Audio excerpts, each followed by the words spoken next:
اتنی بات یاد رکھیں کہ اللہ نے یہ کہا ہے یہ کہ قرآن اللہ کی کتاب ہونے کی دلیل یہ ہے کہ اس میں اختلاف نہیں ہوگا۔ تو جب ایسی اختلافی بات آتی ہے کہ جہاں اللہ جمع کرنے سے ہی منع کرتا ہے اور وہ خرچ کرنے کا بتاتا بھی کہاں کہاں خرچ کیا جائے،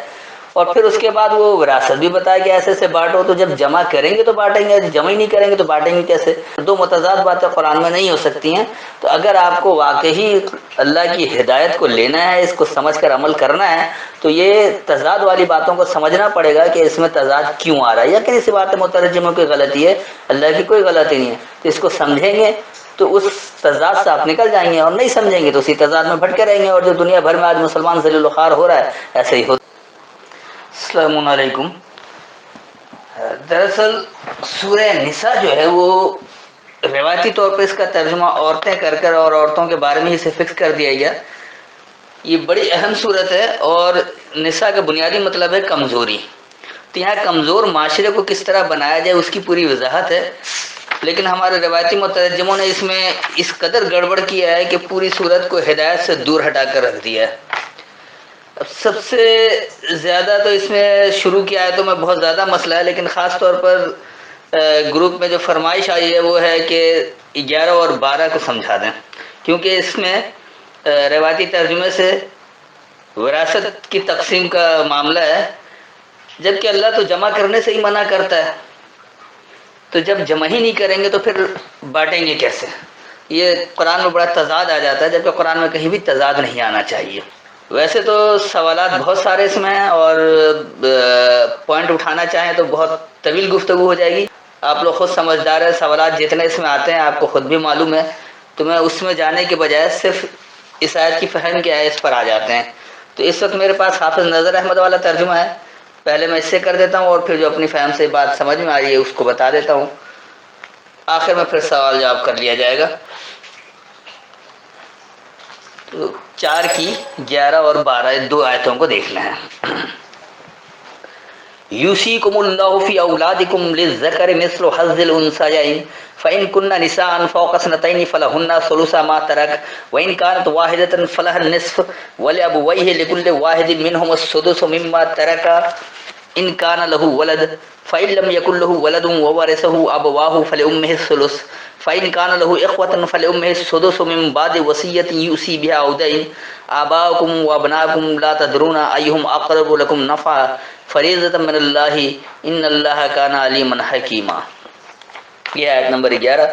اس کا جو ان کا ترجمہ لکھا ہوا وہ دیکھ لیں کہ اللہ تمہیں وصیت کرتا ہے تمہاری اولاد کے بارے میں،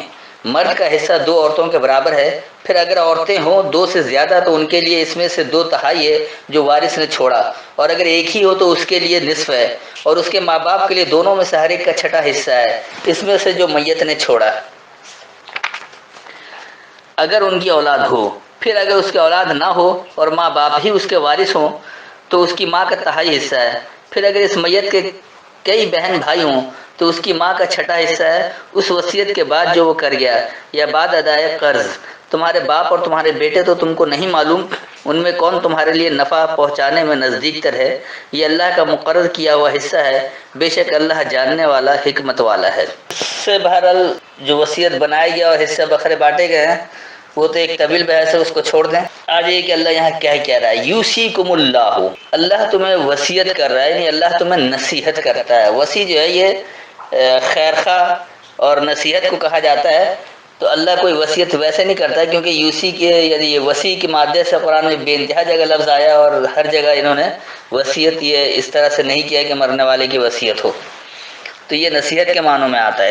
تو اللہ تمہیں نصیحت کر رہا ہے فی اولادکم، تمہارے پیدا کردے میں۔ یہ اولاد کی بات نہیں ہو رہی، جو کچھ آپ پیدا کر رہے ہیں، آپ ماحول میں جو نظام کریٹ کر رہے ہیں، جو نظام پیدا کر رہے ہیں، یا آپ اپنے گھر کے ماحول کو کس طرح سے پیدا کر رہے ہیں، کیا کچھ بنا رہے ہیں، آپ جو کچھ بناتے ہیں اس کی بات ہو رہی ہے یہاں، وہ اولاد کی بات نہیں ہے جو بیٹا یا بیٹی کے لحاظ سے کہا جاتا ہے۔ پھر آگے اللہ کہہ رہا ہے کہ للذکر مثل حظ الانثیین، تو للذکر یاد دہانی لینے والوں کے لیے، مثل مثال ہے حظ الانثیین، حظ کہتے ہیں کسی چیز میں داخل ہو کر فائدہ حاصل کرنے کو، اس کا کچھ چکھ لینا، کچھ حصے کو اس کا مکمل فائدہ اٹھا لینا، اور ان سیائن جو ہے یہ انہوں نے دو عورتیں کر دی، جبکہ عورت نہیں ہے، نرمی اور کمزوری سے جو کچھ دیا جاتا ہے اس کو بھی ان سیائن، یعنی یہ دو کا صیغہ نساء کہا جاتا ہے، نسی سے والا۔ اور یہ ایسی باتیں کئی جگہ ہوئی ہیں، لیکن یہ لوگ انسا کر کے صرف عورت پر مخصوص کر دیتے، تو ایسا نہیں ہے۔ تو جو بھی نرمی سے فائدہ حاصل کرے اس کو انسا کہا جاتا ہے، تو انسیان اسی میں سے ہے۔ فَإِن كُنَّا نِسَاءً، بس اگر ہو کمزور، فوق اثنتین، برتر ہو ان کا اس سے جو نرمی اور کمزوری سے کچھ دے رہے ہیں، فَلَهُنَّ، پس ان کے لیے ثلث ما ترک، جو چھوڑا ہے وہ لڑکھڑاتا ہوا ہے، ڈگمگاتا ہوا ہے۔ یہ ثلث جو ہے وہ دو تہائی کے لیے نہیں کہا جا رہا، یا تیسرا حصہ نہیں ہے، بلکہ ڈگمگانے کو کہا جاتا ہے، لڑکھڑانے کو کہا جاتا ہے۔ جیسے ہماری معیشت لڑکھڑائی ہوئی ہے، پاکستانی معیشت آئے دن قیمتیں ہر چیز کی بڑھ رہی ہیں، تو یہ جو لڑکھڑاتا یا ڈگمگاتا لرزتا ہوا ہے کہ جس کو استحکام نہیں ہے۔ وَإِنْ كَانَتْ وَاحِدَةً، اور اگر وہ یکساں ہو، ایک جیسا ہی ہو، یہ ایک ہی کی بات نہیں بلکہ ایک جیسا، فَلَهَا النِّصْفُ، بس اس کے لیے خاص برابری ہے۔ نصف کہتے ہیں دو برابر حصے کو، اس لیے آدھے کو بھی نصف کہا جاتا ہے، اسی سے انصاف بھی نکلا ہے، تو بس اس کے لیے جو ہے وہ خاص برابری ہے۔ وَلِأَبْوَيْهِ، یہ انہوں نے تو ماں باپ کے لیے کہا، جبکہ اس کے بڑوں کے لیے، سرپرستوں کے لیے یا پہلے والوں کے لیے، لِكُلِّ وَاحِدٍ مِّنْهُمَا السُّدُسُ، تو ہر ایک کے لیے جو ان میں سے کوئی ایک بھی ہو،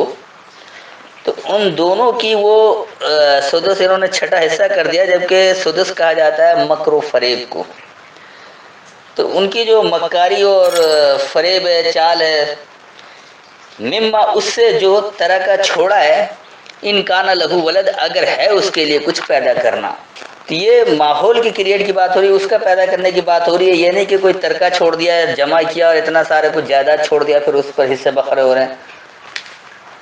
کہ وہ تو اللہ پہلے جمع کرنے سے منع کرتا ہے۔ اس کے بعد پھر کہہ رہا ہے فَإِن لَمْ يَكُنْ لَهُ وَلَدٌ، بس اگر نہیں یہ ہو اس کے لیے پیدا کرنا، نہیں اس کے لیے کچھ ماحول بنانا، اس کے لیے کوئی نیا ماحول کریٹ کرنا، بنانا، پیدا کرنا نہ ہو، وَوَرِثَهُ، تو وہ جو وارث ہوگا، یعنی وہ جو اس کو اسی طرح سے چلائے گا، اب واہ ہو جو اس کے پہلوں نے کیا تھا، یہ ضروری نہیں کہ اس کے باپ نے کیا یا پہلے سے جو کچھ چلا آ رہا ہے۔ فَلِأُمِّهِ الثُّلُثُ، بس اس کا جو ماخذ ہے وہ لڑکھڑاتا ہی ہوا ہے یا ڈگمگاتا ہوا ہے۔ فَإِن كَانَ لَهُ إِخْوَةٌ، اور پس اگر ہو اس کے لیے ہم مقصدیت، اخوہ کہتے ہیں ہم مقصد کو، اس لیے بھائی کو بھی اخی کہا جاتا ہے، تو اخوتن، تو پس اگر اس کے لیے مقصدیت ہو، یعنی ہم مقصدیت ہو، یہ بہن بھائی کی بات نہیں ہو رہی ہے، فَلِأُمِّهِ السُّدُسُ، تو پس اس کے ماخذ والے کا جو وہ خاص مکر و فریب ہے، من بعد وصیۃ، اس حکم کے بعد، یوسی بہا دین، جو حکم کیا گیا اس کا، یا جو دین کہتے ہیں لین دین کا معاملہ، کچھ دینے کا معاملہ ہے، اگر دین ہوتا تو یہ نظام بن جاتا، کیونکہ وہ یہ دین کی بات نہیں ہو رہی ہے، ماحول بنانا اور سب کچھ کرنا وہ بھی ایک طرح کا نظام ہے، تو جو احکامات دے رہے ہیں اس میں جو لین دین کا معاملہ ہوا ہے،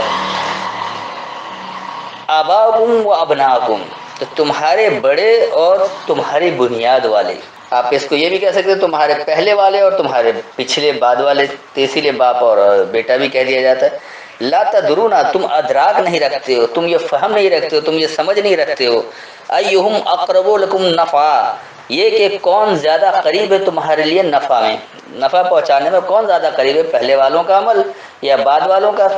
تم یہ سمجھ ہی نہیں رکھ رہے ہو، تمہیں یہ ادراک نہیں آ رہا ہے۔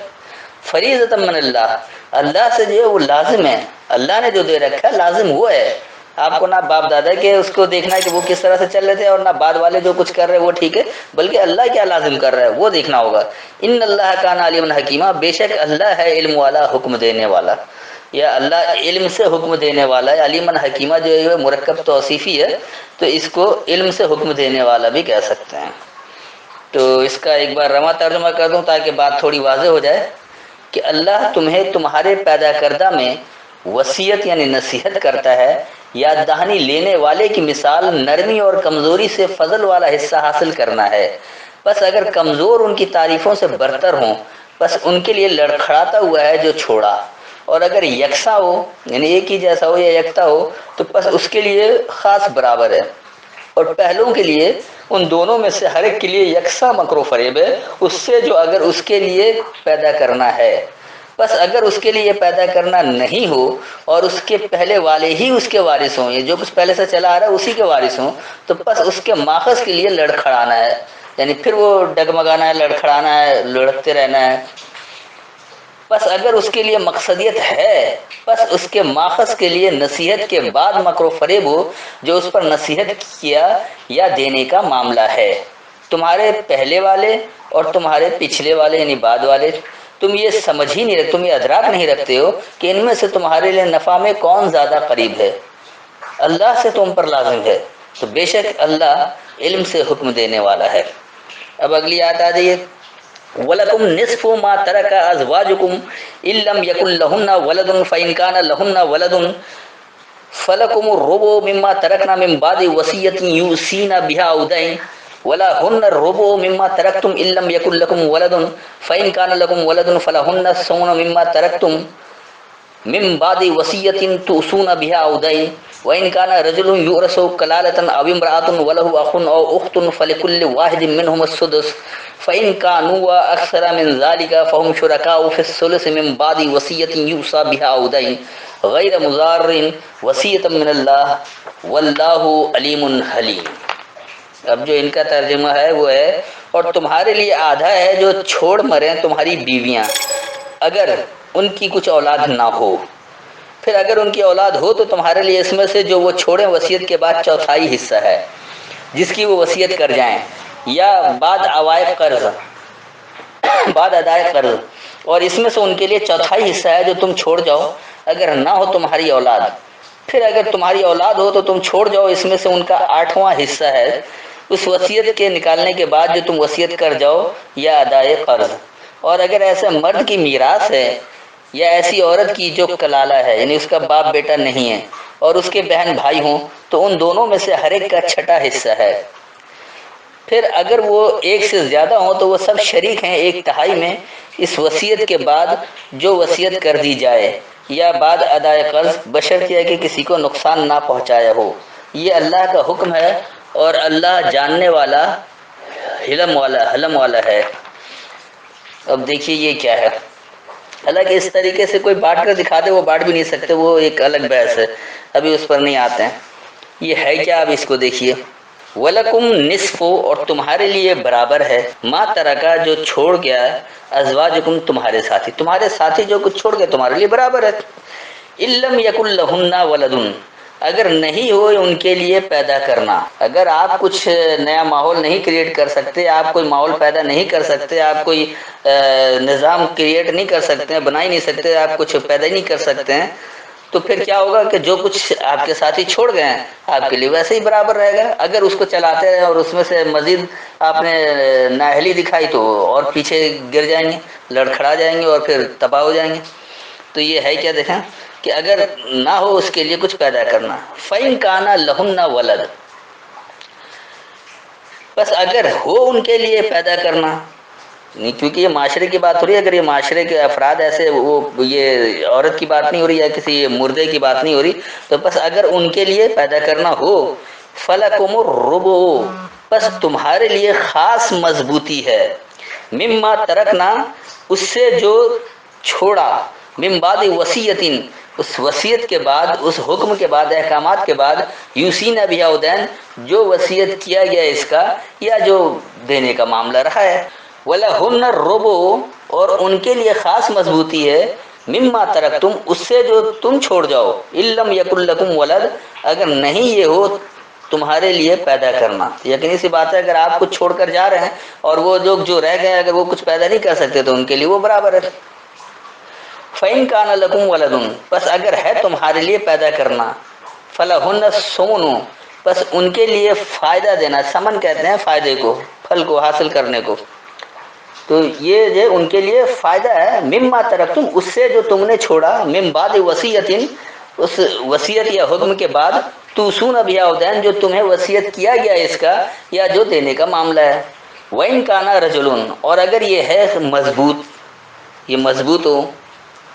یورث ہو اور وارث ہو کلالتن، کلال کہا جاتا ہے، انہوں نے تو وہ کر دیا جس کے باپ بیٹا نہ ہو تو اس کو کلالہ کر دیا، جبکہ کلالہ کہتے ہیں پزمردہ شخص کو جو مایوس ہو جاتا ہے، کچھ کر نہیں پاتا ہے، اس کے لیے کہا جاتا ہے۔ تو اگر وارث اس طرح پزمردہ لوگ ہوں، اب امرات ہوں، یا وہ انسانیت والے ہوں، ایک عاجز رہنے والا ہے یا ایک انسانیت والا ہے، وَلَهُ أَخٌ، اور اس کے لیے کوئی مقصد ہو، اور اختن، یا مقصدیت والی جماعت ہو، یعنی مقصدیت والی کوئی بات ہو، بھائی چارگی ہو، فَلِكُلِّ وَاحِدٍ مِّنْهُمُ السُّدُسُ، بس ہر ایک کے لیے ان دونوں میں سے یکساں ہے جو مکر و فریب ہے، جو کچھ اب یقینی سی بات ہے لوگ اس کو پوری طرح عمل نہیں کر رہے اور مکاری یا فریب کاری سے اس میں کچھ تبدیلی کر رہے ہیں۔ فَإِن كَانُوا، پس اگر یہ ہو اکثر من ذَلِكَ، اسی میں سے اکثریت، فَهُمْ شُرَكَاءُ فِي الثُّلُثِ، بس وہ شریک کار ہے اس لڑکھڑانے میں، ڈگمگانے میں، من بعد وصیت، اس وصیت کے بعد، یعنی اس حکم کے بعد، یوسا بہا، جو حکم کیا گیا اس کا، او دین، یا جو دینے کا معاملہ ہے، غیر مضار، علاوہ ضرر پہنچانے کے، نقصان پہنچانے کے علاوہ، وصیت من اللہ، تو اللہ سے حکم ہے، اللہ سے وصیت ہے، واللہ علیم حلیم، اور اللہ جو ہے وہ بردبار علم والا ہے۔ تو اب دیکھیے اس کا رواں ترجمہ کیا بن گیا تاکہ بات کچھ زیادہ واضح ہو جائے کہ اور تمہارے لیے تمہارے ساتھی جو چھوڑیں برابر ہے اگر ان کے لیے یہ پیدا کرنا نہیں ہو، بس اگر ان کے لیے پیدا کرنا ہے بس تمہارے لیے مضبوطی ہے اس سے جو انہوں نے نصیحت کے بعد چھوڑا، انہوں نے اس پر نصیحت کیا یا دینے کا معاملہ کیا، اور ان کے لیے اس سے مضبوطی ہے جو تم نے چھوڑا، اگر یہ تمہارے لیے پیدا کرنا نہیں ہو، بس اگر تمہارے لیے پیدا کرنا ہے بس ان کے لیے اس سے جو تم نے نصیحت کے بعد چھوڑا فوائد ہیں، تم اس پر نصیحت کرتے ہو یا دینے کا معاملہ، اور اگر اس کا وارث مضبوط عاجز رہنے والا ہو، پزمردہ ہو یا انسانیت والا ہو، اور اس کے لیے مقصد ہو یا بھائی چارگی ہے، بس ہر ایک کے لیے ان دونوں کا مکر و فریب یکساں ہے، بس اگر وہ اسی میں سے زیادہ ہو، بس وہ نصیحت کے بعد لڑکھڑانے میں شریک ہیں، اس پر نصیحت کیا یا دینے کا معاملہ ہے، نقصان پہنچانے کے علاوہ، اللہ سے نصیحت ہے اور اللہ بردبار علم والا ہے۔ تو یہ سارا کچھ اصل میں معاشرہ بنانے کی کیفیت ہے، اور صرف بیچ میں سے 2 آیتوں سے بات سمجھ نہیں آئے گی۔ میں نے اس لیے بار بار کہا تھا کہ جو لوگ سورہ نساء کے درس میں نہیں رہے وہ اس کو سمجھ نہیں پائیں گے، اور جب لکھ کر دیا تو اکثر لوگوں کے اوپر سے گزر گیا، تو اس لیے ان 2 آیتوں کو کر دیا، لیکن میں سمجھتا ہوں کہ شاید پھر بھی یہ خدش رہ ہی جائے گا جب تک سورہ نساء مکمل نہ آ جائے۔ تو فی الحال جو ابھی ہمارا درس چل رہا ہے وہ ہم سورہ قصص میں ہیں، جب پھر یہ سورہ نساء آئے گا تو ہمارا ریپیٹ ہو رہا ہوگا، اور جو لوگ نئے لوگ آئے ہیں ان کا اس وقت وہ جاری ہو رہا ہوگا۔ تو آج جو جہاں پر آیا ہے وہ یہ سمجھے کہ اس کا قرآن یہیں سے شروع ہے، بتدریج چلیں گے تو ہر ایک بات سمجھ میں آتی رہے گی، اور اگر آپ چاہیں گے کہ آپ کو چند دنوں میں پورا قرآن سمجھا دیا جائے تو یہ ناممکن سی بات ہے، ایسا کوئی کر ہی نہیں سکتا،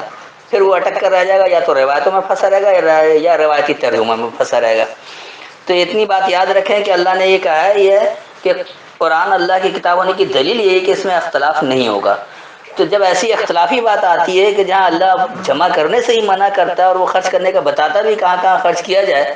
اور پھر اس کے بعد وہ وراثت بھی بتایا کہ ایسے سے بانٹو، تو جب جمع کریں گے تو بانٹیں گے، جمع ہی نہیں کریں گے تو بانٹیں گے کیسے؟ تو اب یا تو یہ آیت غلط ہے یا وہ آیت غلط ہے، یا تو نہیں جمع کرنے والی بات غلط ہے یا پھر جمع کرنے والی بات غلط ہے، تو 2 متضاد باتیں قرآن میں نہیں ہو سکتی ہیں۔ تو اگر آپ کو واقعی